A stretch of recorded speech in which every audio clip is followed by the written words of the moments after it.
السلام عليكم ورحمة الله وبركاته. مساء الخير عليكم، كيف حالكم؟ إن شاء الله كويسين، إن شاء الله تتمتعوا بصحة جيدة. ربنا يعطيكم الصحة يا جماعة، إن شاء الله ديما تتمتعوا بصحة جيدة يا جماعة. يا جماعة زي ما أنت عارفين غيرنا قناتنا باسم دروس الحياة. طالما إننا في قناتنا سميناها دروس الحياة يا جماعة، لازم إننا شنو نحاول نحكي الواقع. فموضوعنا اليوم اللي نتكلم عن الهجرة. الناس كلها عايزة تسافر يا جماعة، الناس كلها عايزة تطلع من البلد اللي هو عايش فيه يا جماعة. فإن الموضوع يا جماعة هو قرار صعب ومخاطرة في نفس الوقت. إذا كنت ماشي رسميا، إما الهجرة غير شرعية، يعني كمية من الناس، يعني الثلاثة 80% الناس كلها ماشي شنو الهجرة يا جماعة. فأنت لازم تعرف تدرس الوضع تماما جدا. فأنت لازم حاجة الوحيد رقم واحد لازم تكون معك فلوس. لازم تكون معك فلوس يا جماعة، كويس. لازم تكون معك فلوس، مش تكون شايل. لازم تكون معك فلوس في جيبك، ولازم تخلي فلوس في مكان قبل ما تتحرك يا جماعة. لأنه أنت لازم تمشي بعد تتحرك، بعد تكون معك فلوس في جيبك قدر التذكرة ولا قدر المواصلات اللي أنت عايز تهاجر بيها يا جماعة. لازم تكون تخلي فلوس لورا يا جماعة. لأنه لا قدر الله يا جماعة لو حصلت حاجة، قروشك اللي عندك ضاعت يا جماعة، لازم عشان تحاول تجيب فلوس اللي عندك لورا عشان تقدر تحل شنو مشكلتك يا جماعة. غير كده يا جماعة فأنت تكون في أكبر مصيبة لا يعلم إلا الله يا جماعة، كويس. لأن أنتوا عارفين يا جماعة الناس كلها ترغب في الهجرة، لكن ما عارفين إن شنو اللي بتحصل في الطريق، في الشهر اللي أنت ماشي بالهجرة دي يا جماعة. فكتير من الناس إن تحلم تمشي أوروبا، ولا الماشيين هم اللي قاعدين في اليونان وحدود التركية وما أدراك. فدي الناس تواجه حياة أصعب أوقات في حياتهم يا جماعة. مرات عند واحد بيتساءل يا جماعة، أنا شنو اللي خلاني يا جماعة، شنو اللي خلاني إني أطلع وأجي هنا يا جماعة. يعني مرات تندم لشنو، للوقت اللي أنت قررت فيه يا جماعة. لازم تندم.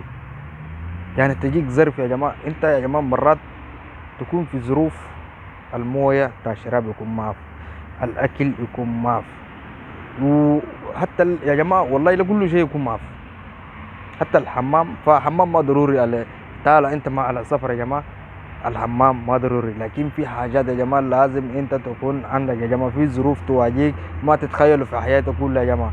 ومرات لما تموت يا جماعه، حتى مماتك يا جماعه ما تجيك ظروف اللي نفس الظروف اللي واجهتك يا جماعه.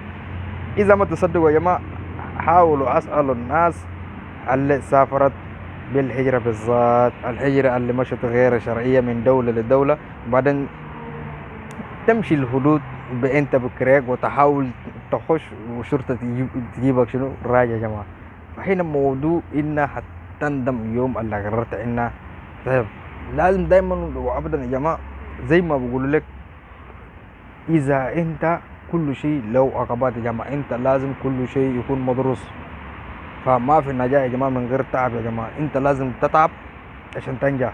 لازم في عواقب تواجهك في حياتك اليومية يا جماعة، في عواقب في سبب النجاة دي تواجهك. فبعدين انت لازم تحاول تقرر، يا اما تستسلم يا اما شنو تحاول وتحسن لمكان اللي انت عايزه يا جماعه. فنفس الناس اللي ماشيين الهجره دي يا جماعه، ناس تواجههم ظروف كده، ظروف غير طبيعيه وخروج ظروف ندم يا جماعه.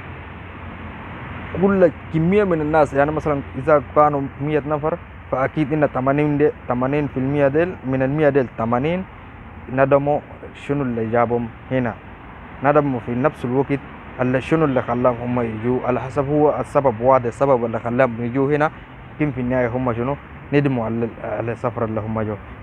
لكن إذا صبطوا حاولوا يتجاوزوا يا جماعة على خوفهم والعقبات اللي هم واجههم والظروف في نفس الوقت اللي واجهتهم، فإنهم شنو بيعبروا بعون الله، وبعدين بيكونوا شنو الحمد لله رب العالمين.